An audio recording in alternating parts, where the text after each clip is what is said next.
आ गया शरद पूर्णिमा की रात्रि। बड़े से बड़ी बीमारियां, बड़े से बड़े रोग, बड़े से बड़े बड़े कष्ट इस शरद पूर्णिमा की रात्रि को छूट जाते हैं। दमे की बीमारी, श्वास की बीमारी, अनिद्रा की बीमारी, रात्रि को जगना, ये सारी बीमारियां शरद पूर्णिमा की रात्रि को अगर व्यक्ति अपने जीवन को सुखमय बनाए, अपने जीवन को आनंदमय बनाए तो सब छूट सकता है।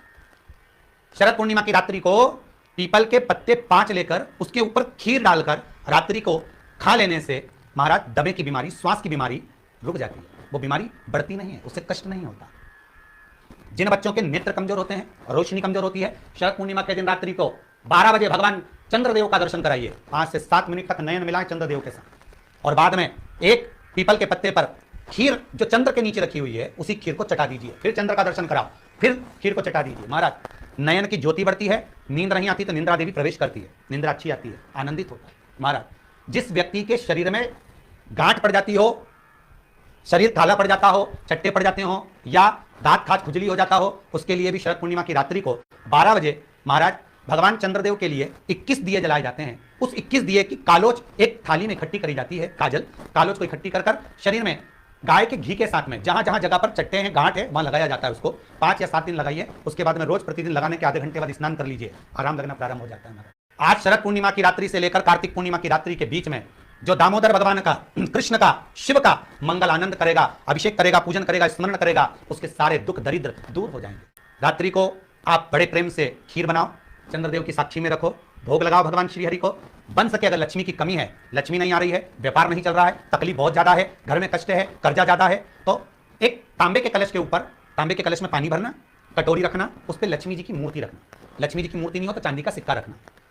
उसके सम्मुख में आप 31 दीपक घी के लंबी बाती के जला देना। महाराज एक एक कमल गट्टा उस 31 दिए के अंदर डाल देना और लक्ष्मी जी का पूजन करना, लक्ष्मी जी का स्मरण करना, खीर का भोग लगाना, पान के पत्ते पर खीर रखना, 5 पत्ते पर खीर का भोग लगाना और माता लक्ष्मी से विनती करना। सुबह 4 बजे तक वो रखे रहने देना। सुबह 4 बजे वो उठाना, लक्ष्मी को वापिस तिजोरी में या सिक्का हो तो उसको अलमारी में रख देना। जो खीर बनी है वो प्रसाद के रूप में सुबह 8 बजे, 10 बजे, 9 बजे जब खाना हो प्रेम से खाना। माता जो दिए लगाए हैं वो ठंडे हो गए होंगे, उनको रखे रहने देना, बाद में काम आते रहेंगे, या दिए विसर्जन करना हो तो आपकी मर्जी है। पर वो मट्टी के दिए लगेंगे, आटे के दिए नहीं लगेंगे, मट्टी के दीप लगाना है आपको 31। घी के दिए लगाना है, लक्ष्मी जी का पूजन करो, कंकु, चावल, हल्दी, मोली से सब तरह से। शरद पूर्णिमा की रात्रि को सुख मिलेगा, आनंद मिलेगा, लक्ष्मी की वृद्धि होगी, कार्य सिद्धि होगी।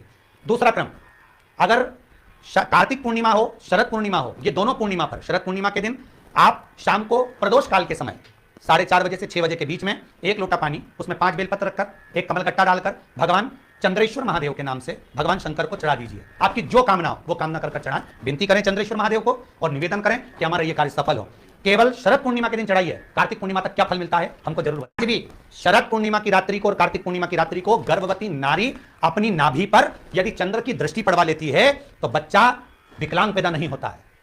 गर्भ से जो बालक होगा श्रेष्ठ होगा, विद्वान होगा, चतुर होगा, पढ़ने में होशियार होगा, क्योंकि ये चंद्र की किरणें जब समुद्र में उछाल ला सकती हैं तो आपके जीवन में भी तरक्की ला सकती है, उछाल ला सकती है। इसलिए सभी को हर हर महादेव, जय श्री कृष्ण।